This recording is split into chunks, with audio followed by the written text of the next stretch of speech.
And now, stay tuned for the program that is rated tops in popularity for a longer period of time than any other West Coast program in radio history. The Signal Oil program, The Whistler. Transcribed by the Signal Oil Company to enable the entire production staff of The Whistler to spend the New Year's weekend at home with their families.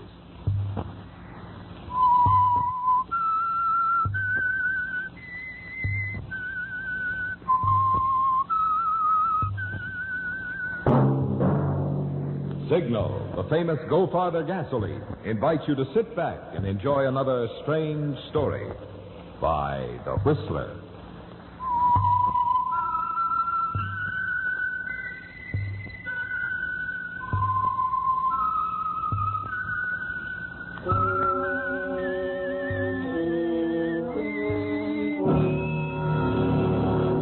I am The Whistler, and I know many things, for I walk by night.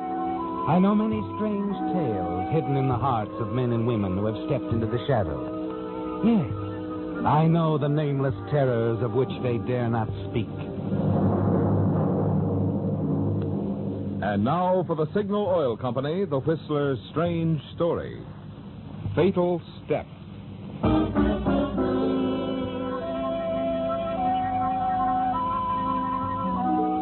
It was a clear night. A high moon bathing the giant concrete columns and sweeping approaches to an unfinished stretch of bridge in the outskirts of the city. The area was seemingly deserted, all traffic being routed around it until the end of construction. But there was some movement, some life. A man alone, walking along one of the approaches, high up over the street below. And unknown to him, another man, Carl Fabian, higher up, drawn back in the shadows of a support column, watching, waiting, expectantly. And then, as the two figures converge, Carl Fabian steps out. Good evening, Mr. Evans. Who is it? The name is Fabian. Carl Fabian. Oh, Mr. Fabian. What do you want? I'm just a little curious, that's all. Curious? Yes, about you. Your plans. You enjoying this job here? As foreman, I mean? I'm getting along. Didn't I see something in the paper about the Crime Commission asking you questions about the Latimer Construction Company? I'm not supposed to discuss that with anybody, Mr. Fabian. Not even with me, the real head of Latimer Construction? Look, Evans, there are other jobs, better paying. You think you might be interested? You're offering me a better job? Maybe, if you've no objection to traveling. I like it here in town. There might be a sizable cash bonus, Evans. In fact, I'm quite sure it could be arranged. I'm not interested. Well, you should be. I might say you better be, Evans. Huh? It's important to me that you leave this job and get out of town. I'm offering you money and a job. Well? For your information, Mr. Fabian, I intend to report this entire conversation when I'm called in by the Crime Commission. Really? And what makes you think you'll ever be called again, Mr. Evans? What makes you think you'll be able to answer their questions? Now, get away from me. I haven't done anything. So you like it here, eh? Well, that's fine, because you're going to be here a long time.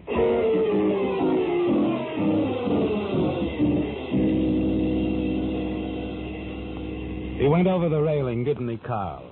The simple, clean-cut way to be rid of the talkative Mr. Harry Evans. It's the way matters like this were attended to in some of your less legitimate enterprises, where you got your start before you moved in on construction work.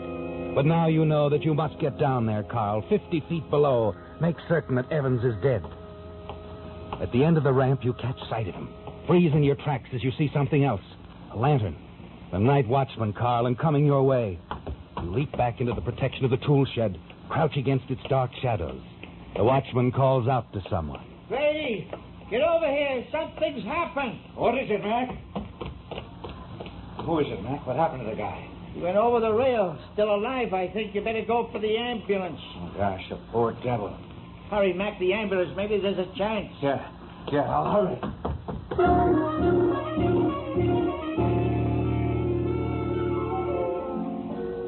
He's alive, isn't he, Carl? Alive. Harry Evans, the conscientious foreman that your partner and front man, Joe Latimer, had hired. The foreman so conscientious he made a habit of visiting the job every night. It was this nightly habit that decided you to pay him this unexpected visit. And now he's still alive, and there's nothing you can do about it. Not now. Now you can only think of escape, but even that seems impossible, doesn't it? And then finally, the wail of an ambulance siren. And soon the attendants joined the night watchman employed by the Latimer Construction Company, and the man he called Mac. No use. He's done for. Accident, huh? Yeah, that's what it was. You say he's foreman on the job? That's right. Harry Evans. He was in the habit of stopping by here at night, looking things over. I see. If you two don't mind answering a few questions? Certainly not. No, not at all. Your name? Wagner. Address? 4420 East Ellis Avenue.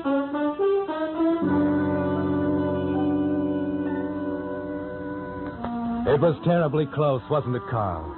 The watchman reaching Harry Evans before he died. You weren't even sure that he hadn't found out something, but you're sure you're in the clear. His report to the ambulance attendant was simple and complete. Accidental death, they'll call it. And you're sure you're rid of Harry Evans. Rid of him forever. The following evening, your mind is on more pleasant things. The occasion, a smart supper party. And a girl named Leona to help put you in a pleasant frame of mind. The attractive niece of Judge Victor Mayfield. And you seem to be practically the only man she cares to dance with. You've come a long way in the past few years, haven't you, Carl? Many people think of you as a legitimate businessman. But despite your responsible front, at heart you're still the same racketeer you've always been. Aren't you, Carl? Well, Carl, you seem to be enjoying yourself after all. I didn't say I wouldn't, Leona. I said I was surprised that the judge put in an appearance. So was he. Oh? I'm used to having my own way. Perhaps it's best that you know that. And I'm part of your plans? Why not? An eligible bachelor? Perhaps one of the most sought after? Oh. Carl Fabian, 40-ish, single, tall, rugged, handsome. Sounds like a description from a Western novel. Oh, let me finish. Head of Fabian Enterprises, a real political force in our fair city. Oh, I don't know about that. I do. The judge does. We also know you're the brains and money behind the Latimer Construction Company. What about it? Nothing. Except that it's a distinction to be part of the city's great expansion, growth. Yeah, it is. Well, don't sound so somber. Oh, sorry. Oh, music stopped. Sorry about that, too. Yeah, I really am. Come on, meet my uncle. Who knows? Someday you might get a parking ticket. And if the judge could do me any good, what could I do for him? You could at least be pleasant. Maybe even help him remodel his home. Isn't that what some of you big contractors try to do? Little favors for influential men? Leona, you're quite a girl. Oh, I'm on good behavior tonight. Besides... Yes? You're quite a boy.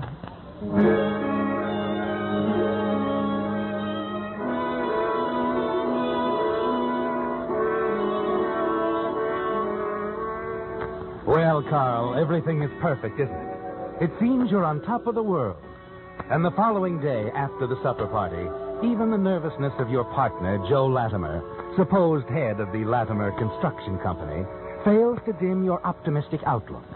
Joe, on the other hand, is very upset as you talk in the privacy of your penthouse apartment. Take it easy, Joe. I tell you, everything's going to be all right. I hope you're right. Have you heard anything to the contrary? No, but, Carl, I've been meaning to speak to you. We're riding too high. It's dangerous. But fun, Joe, fun. I'm not so sure. I don't sleep so good lately. Joe, you'd better take a little brandy in your coffee. You're shaking. No, I'm okay. Well, good. Because you see, Joe, if you're getting any ideas about pulling out, remember, this Evans thing doesn't stand all by itself. Let's remember how we built the Latimer Construction Company, how we'll go on building it. Oh, no, Carl, I have no intention of changing anything. Good boy. I just want you to reassure me, that's all, that we'll have no trouble, that nobody suspects anything about Harry Evans. Nobody does, Joe. There's no way, believe me. It's simple. Harry Evans was about to talk to the wrong people, the Crime Commission. You and I knew he would have said the wrong thing. Yes. I know you liked Evans. He worked for me, that's all. I'm not criticizing Carl. We have to look out for ourselves. Now you're talking. You see, Joe... You expecting somebody? No. Well, I'll go in the other room. There's no need asking for trouble. Okay, good idea, Joe.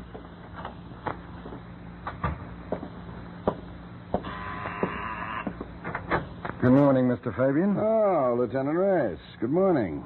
Come in. No, just stopped by for a routine questioning.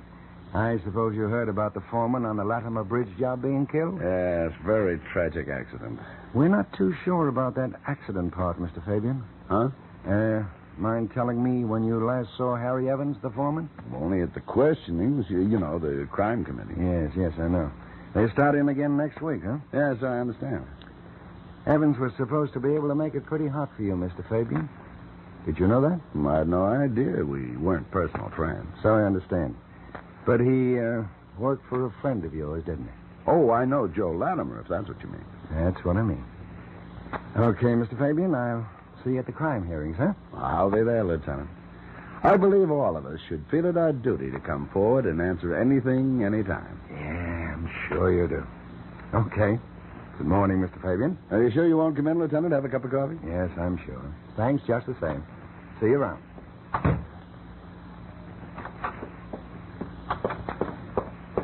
That was a cop, wasn't it, Carl? A cop. Lieutenant Reyes, yes. Why? What difference does it make? How can you ask that? How can you stand there and not blink an eye when there's police around asking questions? How, Joe? It's simple. Because I'm a man with nothing to fear, that's how. You worry about construction, Joe. Oh, incidentally, contact Frank Kelsey for me today. Frank Kelsey? Why? I think Judge Mayfield is going to want some work done around his house. Around his house? We're not interested in jobs like that. But the Kelsey Construction Company will be.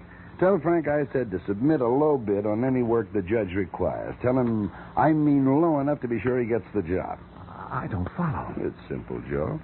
I'll be able to hold it over the judge at a later date, just in case we need somebody on our side. Oh, sure. I'll talk to Frank Kelsey this morning. You do that, Joe, and now you better run on to the office. Keep things humming. You know, nose to the grindstone and all that. Sure, Carl. I was just leaving.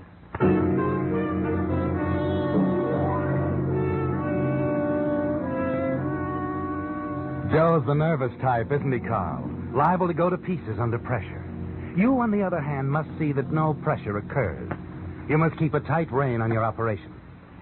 A few moments later, the door buzzer sounds again. You wonder if Joe's nerves have gotten the best of him and if he's back for more assurance.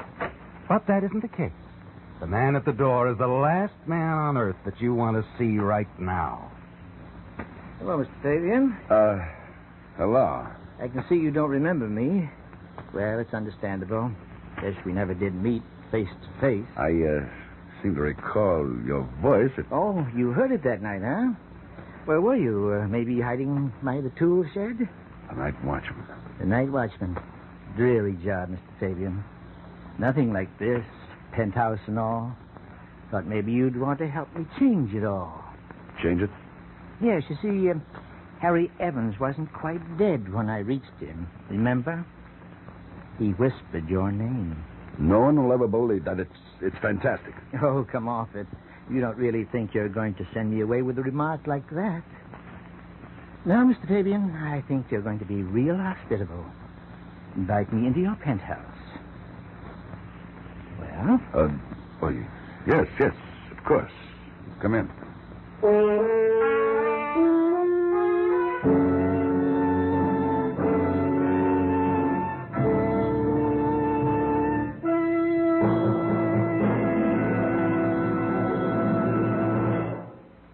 Because the approach of a new year is always an appropriate time to take stock of one's blessings, we of the Signal Oil Organization would like to take this opportunity to express our appreciation to all of you who have given us so much for which to be thankful.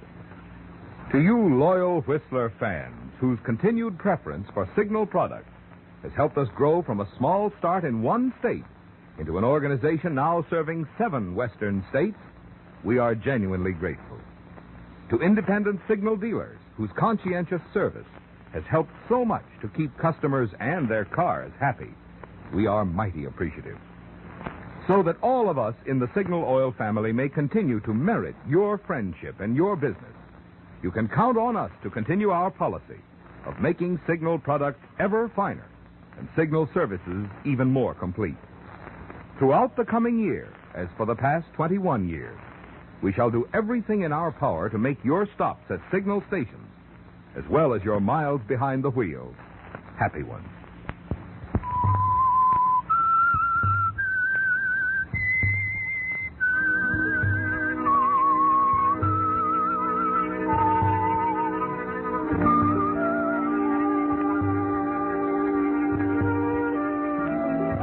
Well, Carl, until the night watchman and the bridge construction job dropped in, you thought you were in the clear. You were certain of it, weren't you, Carl? Certain that no one can prove that you had killed Harry Evans to prevent him from appearing as a witness in the forthcoming crime committee hearing. But now, Carl, your visitor, the night watchman at the bridge job, heard Evans brand you as a killer. You could deny it all, couldn't you, Carl? Or you could silence the little man who now stands before you in your living room, twisting a battered hat in his hand. I know what's going through your mind just about now, Mr. Fabian. Do you? I think you should know that I didn't come up here tonight without any protection. I wrote a letter. Everything I know about that little accident is in that letter. I see. Now, if anything was to happen to me... Oh, nothing will. You needn't worry about that, Mr. Wagner. But you may call me Ernie. All my friends call me Ernie. All right, Ernie. Sit down. Thanks. Thanks, Mr. Fabian. I will. Tell me, Ernie, how do you like your present job? Fine. Just fine. Would you like it better at, say, double your present salary? Well, that sounds real interesting. Only... If it's more money you want... I wouldn't mind that, Mr. Fabian, but... Then what is it? Well, I'm sort of getting along, you know. It's time a man of my years retired. Well, of course, Ernie, I quite agree. I think you misunderstand me. I said double the salary. I said nothing about you having to work.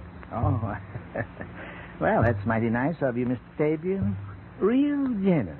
I think so, too. Well, it's settled then? Sure, Mr. Fabian.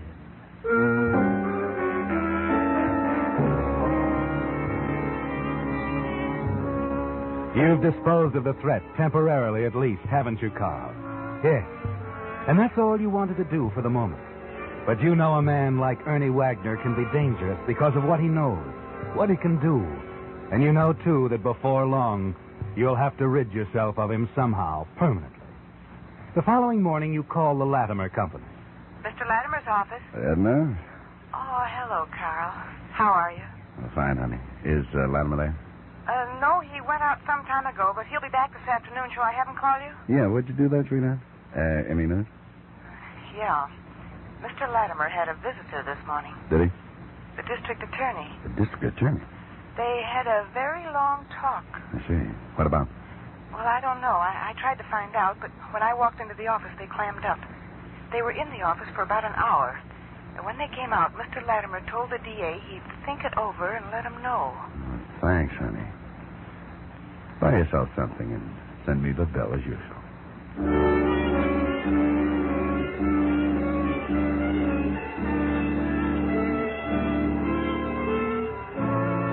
It's something to worry about, isn't it, Carl? The district attorney's visit to Latimer's office. It's possible that Latimer is going to be called as a witness at the crime committee hearings, isn't it? And you wonder why Latimer hasn't told you about it. There must be a reason, Carl. Yes, perhaps the district attorney has offered him a deal. Latimer could double-cross you, couldn't he? Tell him what he knows. You decide to have a little chat with him as soon as possible.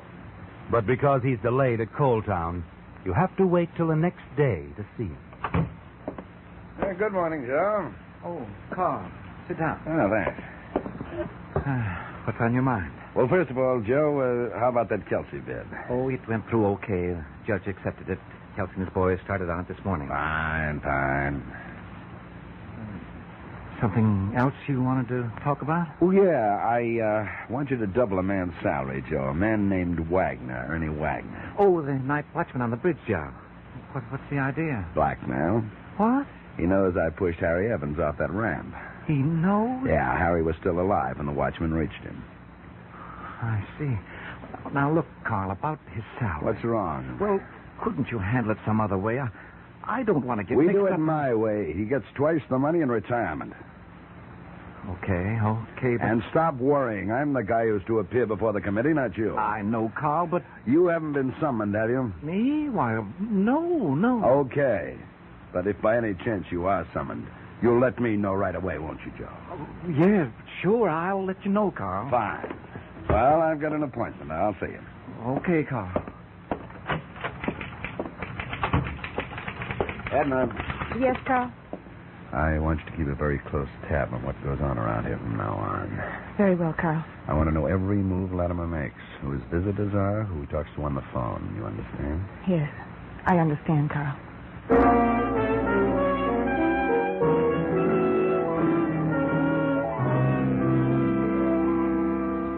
It's important you keep a close watch on Latimer from now on, isn't it, Carl? Until you decide what you must do. He didn't mention the district attorney's visit, so you know he intends to double-cross you. But before that happens, you'll know about it, won't you? Yes. You know you can count on Edna. There's no word from her the next day, but the following morning she called. Okay, sweetheart, what is it? Latimer just talked to Judge Mayfield on the phone. Mayfield, what did he say? Well, nothing much, except he made an appointment to meet the judge at his home tonight, 8 o'clock. I see. Then he called the district attorney's office, asked the DA to meet him at the judge's home. The district attorney is bringing a stenographer. A stenographer? All right, Edna, thanks.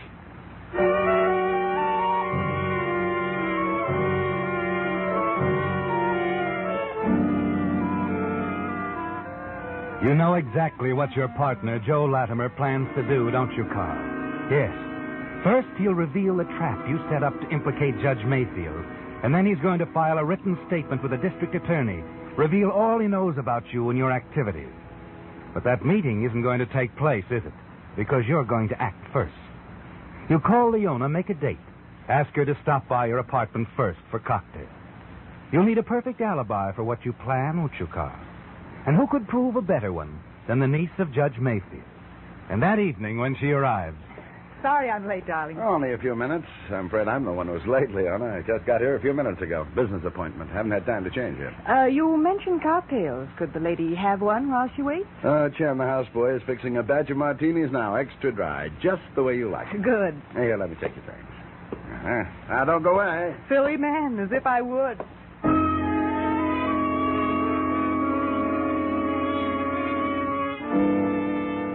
You hurry into the bedroom, then slip out onto the terrace, down the fire escape to the next floor.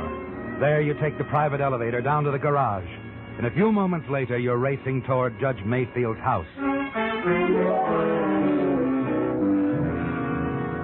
At 10 minutes to 8, you're standing in the shadows along the front walk to the judge's house. A few minutes later, a car stops in front. Then you hear footsteps approaching. Hello, Latimer. Carl. Calling on the judge? Yes, I don't think you'll make it, Joe. Oh, now, wait, Carl. Let me I explain. haven't that time. Sorry, Joe.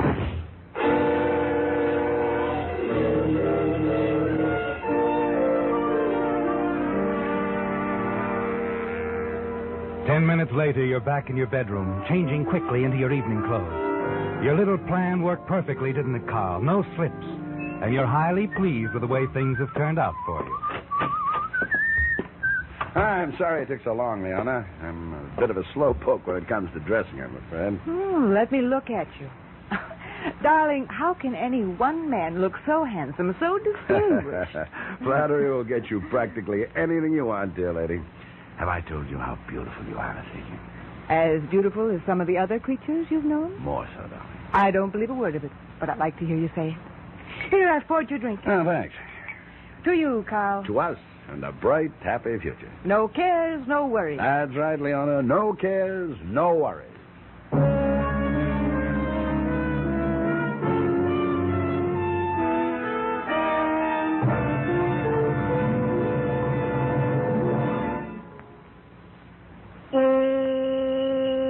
Extra pep, take those hills in high. Put Signal Ethel in your car and it will really fly.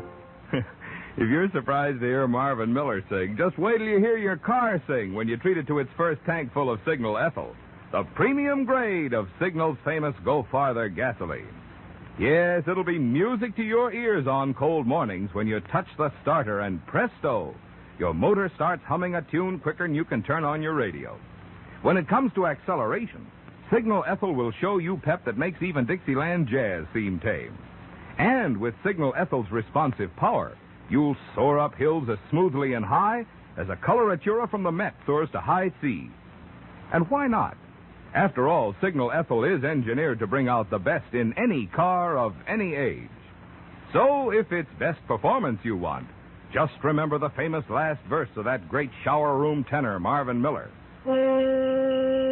Go farther and have fun. Enjoy your every spin. To get more out of any car, put Signal Ethyl in.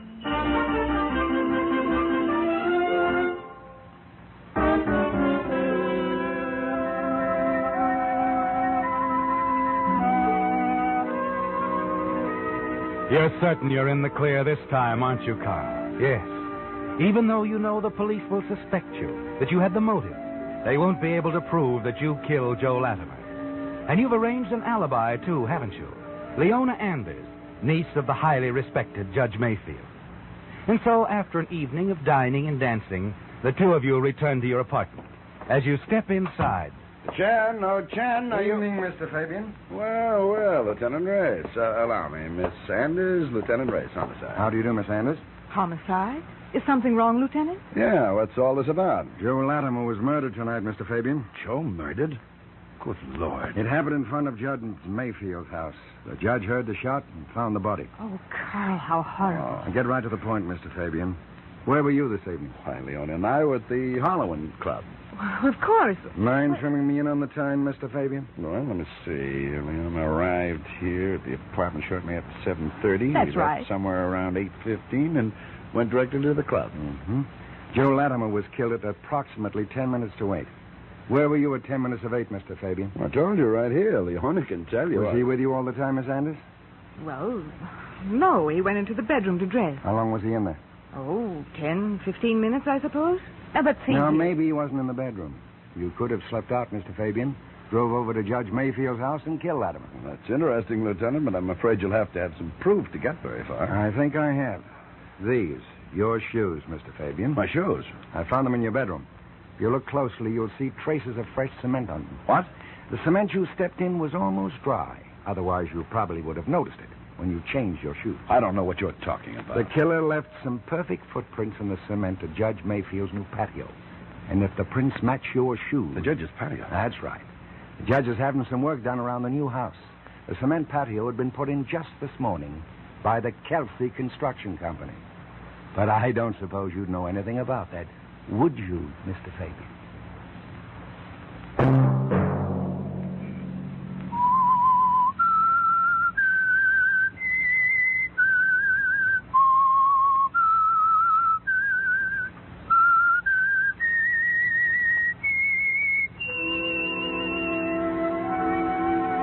Let that whistle be your signal for the Signal Oil program, The Whistler, each Sunday night at this same time. Signal Oil Company has asked me to remind you, there's an easy way we can all help to make this holiday season happier for ourselves and others. Drive at sensible speeds, be courteous, and obey traffic regulations. It may save a life, possibly your own. Featured in tonight's story were Bill Foreman as the Whistler, Ted DeCorsia, Joe Gilbert, Ed Begley, Leo Cleary, Joe Forte, and Herbert Litton. The Whistler was produced and directed by George W. Allen with story by Adrian John Doe, music by Wilbur Hatch, and was transcribed and transmitted overseas by the Armed Forces Radio Service. The Whistler is entirely fictional, and all characters portrayed on The Whistler are also fictional. Any similarity of names or resemblance to persons living or dead is purely coincidental. Remember to tune in at the same time next Sunday, when the Signal Oil Company will bring you another strange story by The Whistler. Marvin Miller speaking for the Signal Oil Company.